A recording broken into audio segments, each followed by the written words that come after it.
Okay, Black. Back. Welcome back. Okay, welcome back. This tray is going to have some cucumbers and some onions. And I don't know, I haven't figured it out yet. But cucumbers, if you notice, I didn't just lay them in the soil.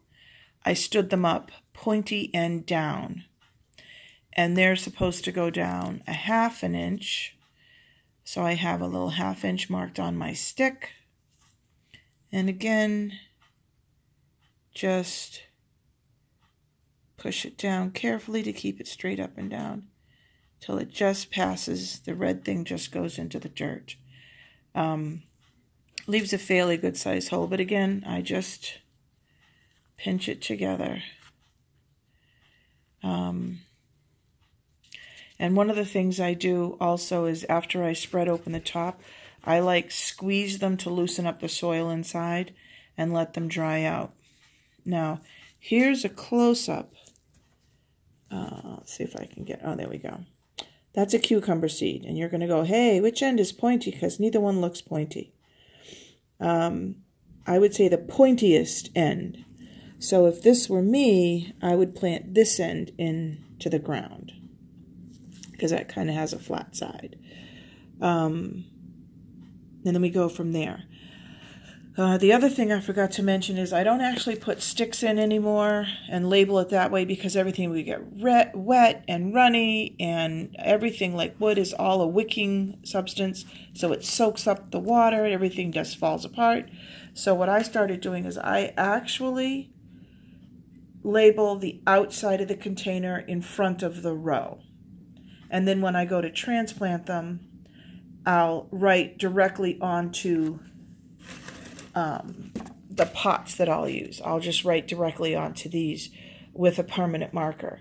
And then the thing I love about these is that everyone says don't disturb the roots, don't disturb the roots, please don't disturb the roots as little as possible.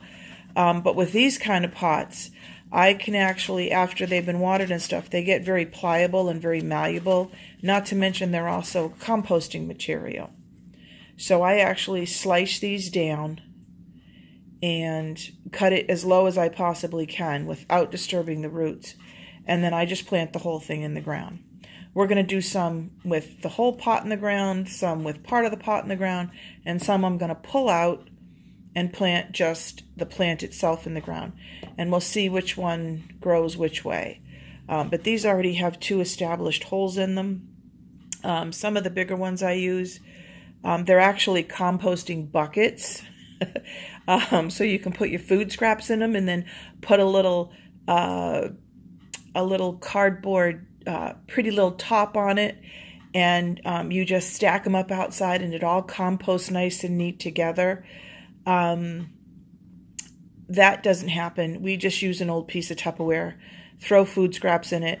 And when I remind my husband when he goes out to do the farm chores in the morning, don't forget the compost. We all know you just take it. It's a habit for my kids when they're eating their food and stuff. Just throw stuff in the little bucket on the side. And it all goes out to the compost.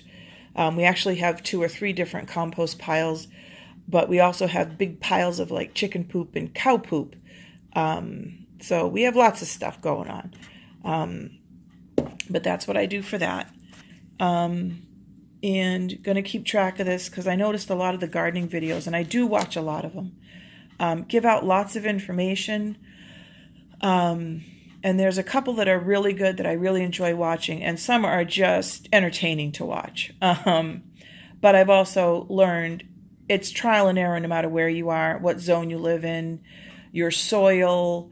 If you're doing in containers, it's a little easier to control than if you're planting directly into a garden bed, even a raised garden bed, just because it's outdoors, it's accessible to nature, birds fly overhead, critters do come and go. You might not see them, but they do. So usually it's a bunch of trial and error. But I figured I never see anybody go over the seeds and all that stuff. and show stuff from beginning to end. I will be putting up a little slideshow. It'll be a really little one. Last year when I was learning how to prune tomatoes, and you'll learn why when you see the slideshow. And the fact that I didn't kill any of the plants was absolutely amazing. And we had so many tomatoes last year. And I actually taught myself how to make homemade tomato sauce. I didn't can it, I froze it. But this year I'm going to try canning it. And we'll see what happens. Like I said, I married a farmer. I am not one, but I'm learning. Thanks for watching. Appreciate your time. Bye.